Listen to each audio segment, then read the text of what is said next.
nha nè mở kia hai ấy nè nhìn đấy chiên số hai rồi này cái đó mở lá ấp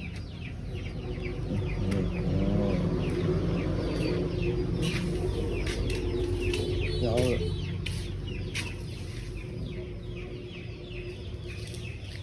có hai và rồi ra rồi cái này rồi ban năm nay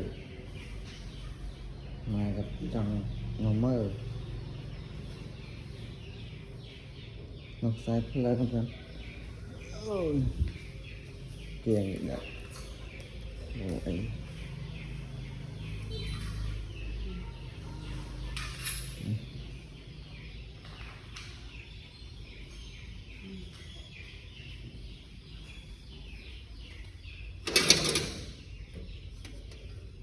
bật rồi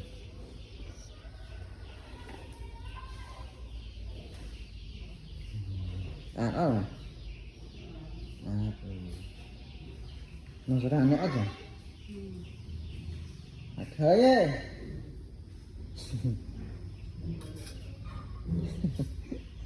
nhà cái rô chai rô nhá ăn gì vậy này nè bạc gì sang ông rồi thôi có sang ông xanh